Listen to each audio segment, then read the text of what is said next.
जादुई 3 सोने की नदियाँ। तो बच्चों, आज जो कहानी मैं आपको सुनाने वाली हूँ उसका नाम है जादुई 3 सोने की नदियाँ।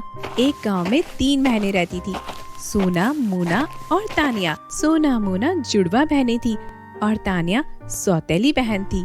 सोना मोना बहुत ही लालची और घमंडी थी, वही तान्या नेक दिल की और बहुत ज्यादा समझदार लड़की थी। इनके साथ इन तीनों की माँ भी रहती थी, जिसका नाम कमला था। कमला का एक छोटा सा चाय का स्टॉल था, जहाँ वो चाय बनाकर घर का खर्चा उठाती थी। फिर एक दिन कमला अपने चाय के स्टॉल के साथ घर पर पहुँचती है। थकी हारी वो बिस्तर पर बैठती है, तभी कमला की जुड़वा बेटियां उसके पास आती हैं और फिर सोना अपनी माँ से बोलती है, मम्मी मम्मी हमें कल तक नई ड्रेस चाहिए। तभी मोना भी बोलती है, हाँ मम्मी, हमें कल नई ड्रेस चाहिए क्योंकि हमारी फ्रेंड टीना का बर्थडे है और वहाँ हमें सबसे सुंदर दिखना है। हम ये रोज रोज की पुरानी ड्रेसें पहनकर थक गई हैं। हमें पार्टी में बहुत सुंदर दिखना है, इसलिए हमें कल नई ड्रेस चाहिए। वैसे तो हम बहुत सुंदर हैं मम्मी, लेकिन रोज रोज एक कपड़े पहनना हमें अच्छा नहीं लगता। पर बेटा, तुम लोगों को तो हमारे हालात पता ही है ना। मैं कल का कल तुम्हारे लिए नई ड्रेस कैसे ला सकती हूँ।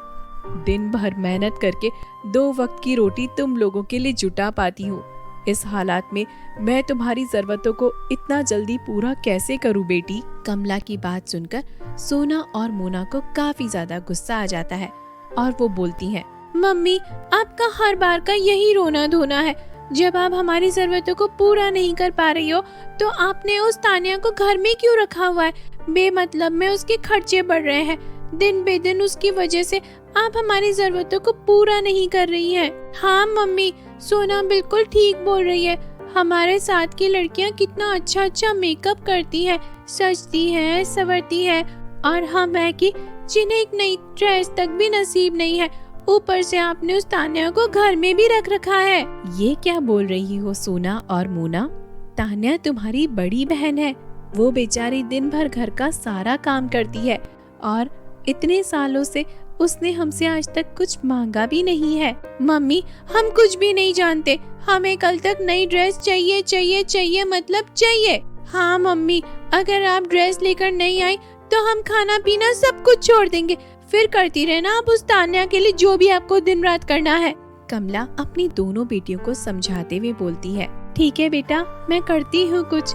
अभी जाती हूँ, शाम को तुम लोगों के लिए नए कपड़े लेकर आऊंगी। इतना कहकर कमला घर से निकलती है और अपने चाय के स्टॉल को खोल लेती है।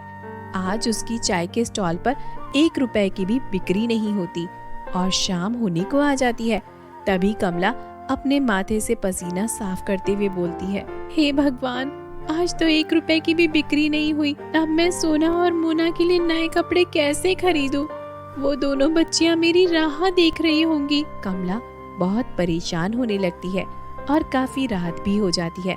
तभी उसके सामने से एक औरत गुजरते हुए अपने फोन पर बात कर रही थी। यार, मेरे घर में बड़ी दिक्कत आ गई है। मेरी बेटी को देखने लड़के वाले आ रहे हैं और ऑफिस के काम की वजह से मैं घर की साफ सफाई भी नहीं कर पा रही हूँ। अभी मैं ऑफिस जा रही हूँ, पता नहीं कब तक वापस आऊंगी। उस औरत को ऐसा कहते सुन कमला उसके पीछे तुरंत भागती है और उस औरत से बोलती है, सुनिए मैडम, मैंने आपको फोन पर बात करते हुए सुना है। मैं आपके घर का सारा काम कर दूंगी। बदले में आप क्या मुझे कुछ पैसे दे देंगी? मुझे पैसों की बहुत जरूरत है। कमला की बात सुनकर वो औरत बहुत खुश हो जाती है और उसे अपने घर ले जाकर सारा काम बता देती है। कमला उसके घर का सारा काम निपटा देती है, घर की साफ सफाई, बर्तन धोना, खाना बनाना, सब कुछ। और फिर वो कमला को कुछ पैसे दे देती है। पैसे को देखकर कमला बहुत ज्यादा खुश हो जाती है। पैसे लेकर वो सीधा कपड़े की दुकान की तरफ बढ़ती है और अपने मन में बोलती है, हे भगवान, तेरा लाख लाख शुक्र है, तूने आज मेरी सुन ली। अब मैं अपनी दोनों बेटियों को नए कपड़े दूंगी। इतना बोलते ही कमला सड़क पार कर रही होती है और वो ध्यान नहीं देती। उसकी टक्कर एक कार से हो जाती है और उसका एक्सीडेंट हो जाता है। वो कार आकर उसे जोर से ठोक देती है। कुछ देर बाद कमला हॉस्पिटल में नजर आती है और उसके बेड के अगल बगल उसकी तीनों बेटियां भी होती हैं।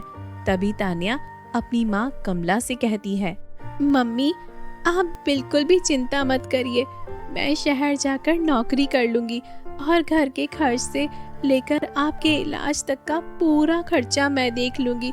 माँ मैं आज ही शहर के लिए निकल जाती हूँ। तान्या की बात सुनने के बाद कमला अपनी दोनों बेटियों सोना और मोना की तरफ देखती है। तभी वो दोनों अपनी माँ से बोलती है, नहीं नहीं माँ, मैं तो कोई काम नहीं करूँगी, अभी तो मेरे घूमने फिरने की उम्र है।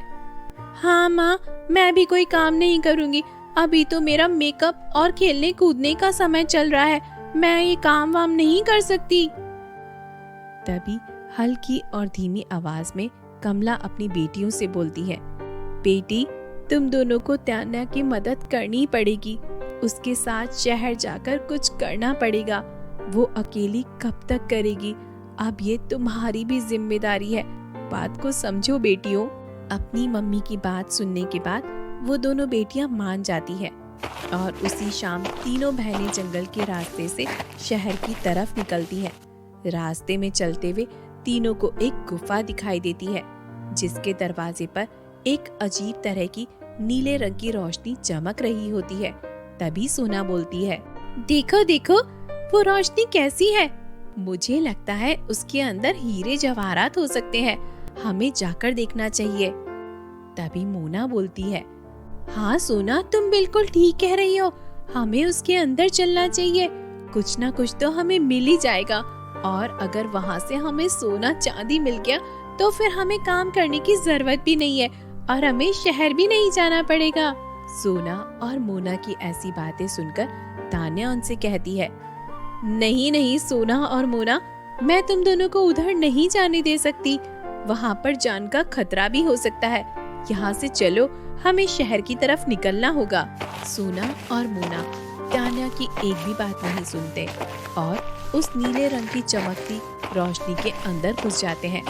तभी तान्या अपनी बहनों को अकेला नहीं छोड़ सकती थी, उसके साथ वो भी उस रोशनी के अंदर घुस जाती है।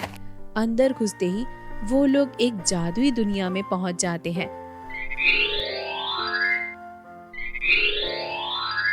जहां उनके सामने सोने की नदियां बह रही होती हैं। तभी वहां पर एक जादूगरनी आ जाती है और बोलती है, जादुई नगरी में तुम तीनों का स्वागत है। तुम लोग सामने 3 सोने की नदियां देख रहे हो। पहले वाली नदी पार करने पर तुम्हें बहुत सारी धन दौलत मिलेगी, दूसरी नदी पार करने पर तुम्हें जादुई शक्तियां, और तीसरी वाली नदी पार करने पर तुम मेरी एक जादुई नगरी के अनाथ बच्चों की सेवा करने का मौका मिलेगा। अब आप लोग बताओ, आप किस नदी को पार करना चाहते हो?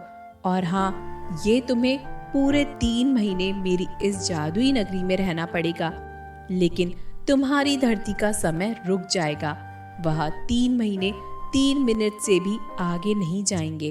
तुम जिस समय से आए थे उसी समय से वापस चले जाओगे।